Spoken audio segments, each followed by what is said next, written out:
Modern pickleball is changing faster than ever. The game you remember even a year ago looks completely different today. I'm here with two of my best friends, Hunter and Yates Johnson, who also happen to be two of the best players in the world and my competitors on the PPA Tour. Hunter is currently ranked #2 in the world and has had one of the biggest successes of any player this year, while Yates has been ranked as high as 13 in the world and is one of the sharpest minds in the game. Together, we're gonna show you the 5 strategies that pros are using in reshaping pickleball at the highest level with today. If you want to stay ahead of the curve and you want to not be left behind, you need to know these, because if you're not using them, your opponents will. Let's get into it.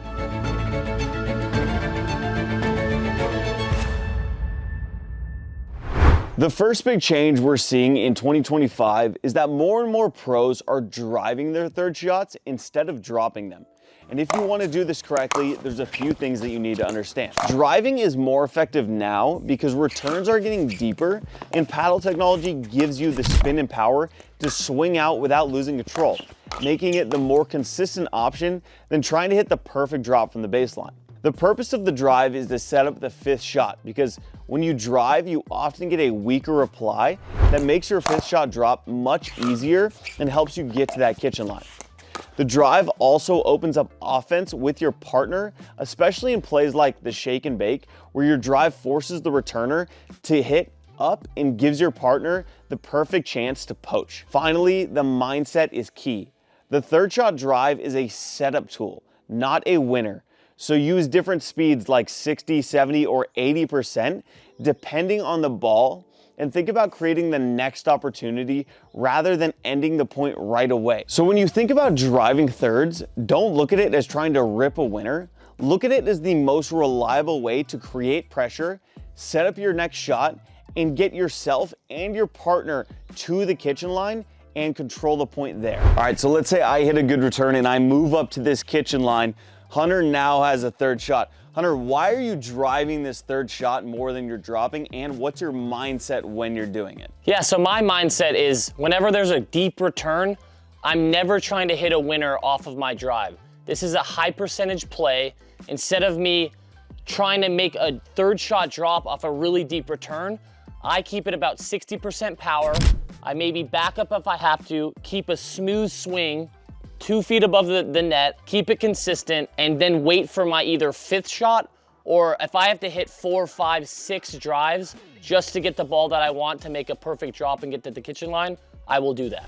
So you're basically using this drive to set up an easy third shot. So rather than trying to hit that perfect third shot off, a really good return, you're using the drive to get that shorter reply, and then you're dropping off that, right? Yes, if you look at the best players in the world like Annalie Waters, she can drop the ball from anywhere, but at the same time, because of higher margin, she chooses to make a smooth drive swing to make the ball more. And if you make the ball more, you're gonna win more points because you get to the kitchen line more consistently. So I'm never trying to hit a winner and win the point off of my drive. The only time I will do that is if there's a shorter, slower return. I can wind up, set my partner up to do the shake and bake. He can close in, and then we create power. The second big change we're seeing in 2025 is that more pros are speeding up off the bounce at the kitchen instead of just waiting for a high ball out of the air. And this has completely changed the modern game. In the past, players would dink forever, but with the new paddle technology and spin, speeding up off the bounce has become a consistent way to create pressure. First thing to know is that off the bounce speed up isn't about hitting a one-shot winner. It's about creating the volley you can attack next, usually one that you can drive down at your opponent's feet. Second, players are using combos, meaning they speed up with the intent to play the next ball. They're already anticipating the counter and setting up to volley again. Third, the key is pace. Instead of ripping it at 100%, dial it down to about 70% with spin and margin over the net is far more effective because it dips the ball low and sets up your next shot to be the true finisher. And fourth, once your opponent knows you can speed up off the bounce, it forces them to defend constantly. They start backing off the line and sitting up on their heels, which opens up more space for you to dink, manipulate the ball, and create deception. So the off the bounce speed up isn't just a flashy play, it's a pressure tool that keeps your opponent off balance and makes your whole kitchen game more dangerous. Modern day pickleball, you have to be able to speed up off the bounce. If your opponent feels like you can't create pressure off the bounce and attack them, they feel like they can just sit there for days and dink, which is not going to be very threatening to them, and you want to create a threatening kitchen presence. It used to be where you would just dink and look to attack out of the air, but that's not what we're doing these days. We're speeding up off the bounce and we're creating pressure.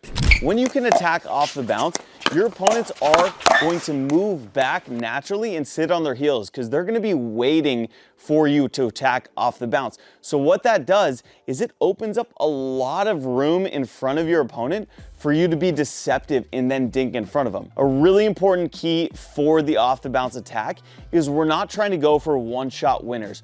We're going for one setup shot, so maybe attacking at someone's chicken wing, and then we're looking to hit the next volley down at their feet. So we're going in combos. This is really, really important because a lot of people will take that first speed up and they'll try and hit a one-shot winner, and they get mad when they miss it because they're trying to hit it at 100% with very, very fine margins. Instead, take that first ball, hit 70% at a spot on your opponent that you feel that they can't get a lot of power, and then the next one is your winner. Sometimes you're even hitting 3 shots. So make sure that you learn the off the bounce speed up because it's very, very threatening to your opponent, and you want to show them that you can attack off the bounce, because if you can't, they're just going to play at your feet and not give you anything to attack out of the air, and it's not going to be as threatening.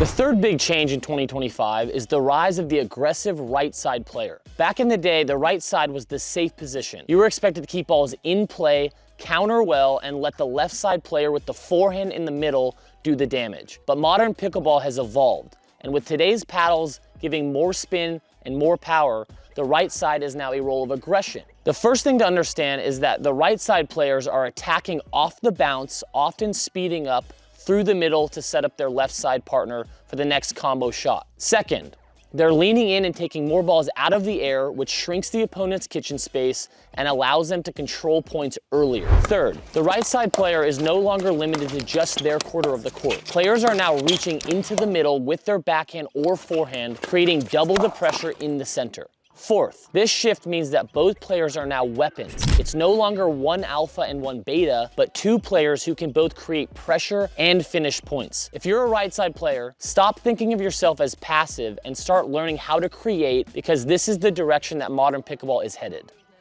So now it's all about being a more aggressive right side player. The old days of pickleball is kind of sitting over here, 25% of the court, being super passive and just making balls so that your left side guy can kind of control the point more. Now with modern day pickleball, we're doing a couple things here. I'm able to speed up off the bounce more, which creates more aggression and pressure on my opponents, and it also sets up my partner more. I'm also able to take balls out of the air and use my flicks and aggression instead of just sitting back in the court and just being passive. Also, I'm able to hit a little bit more aggressive dinks, moving it around the court and getting my opponents on their heels. That's also setting up my partner to be a little bit more aggressive. So modern day pickleball, it's all about being the alpha on the right.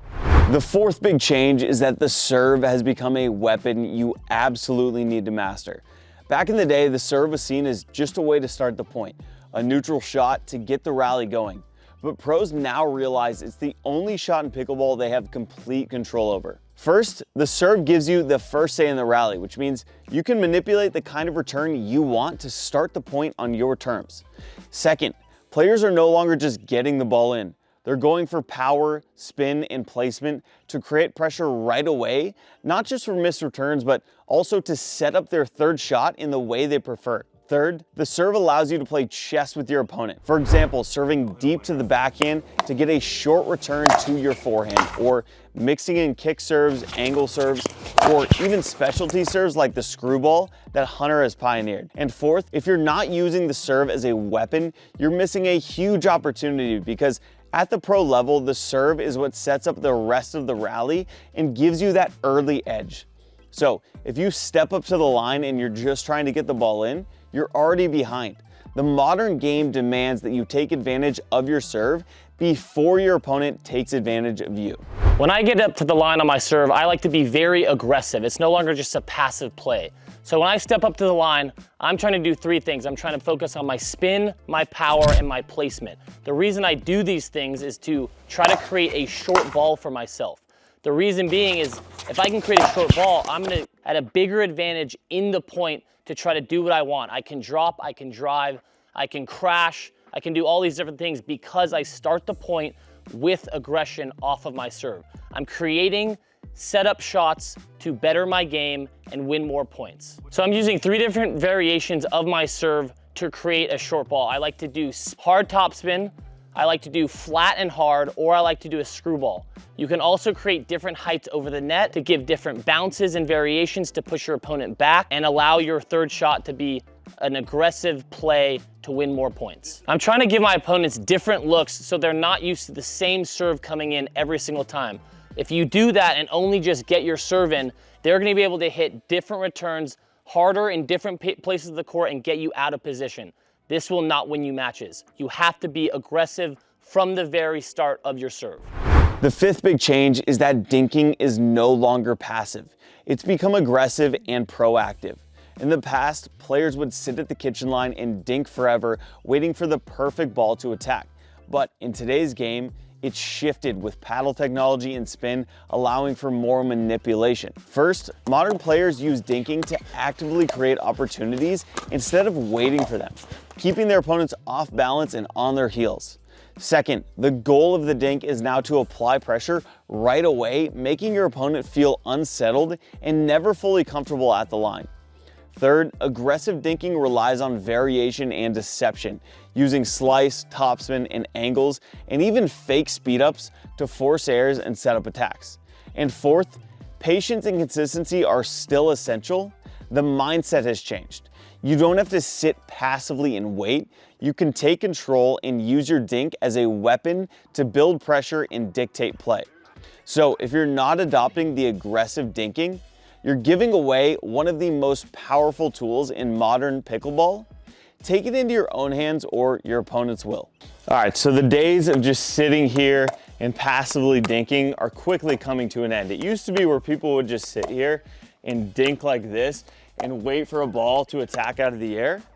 Instead, it's looking a little more like this, which is going to be creating opportunity from aggressive dinking.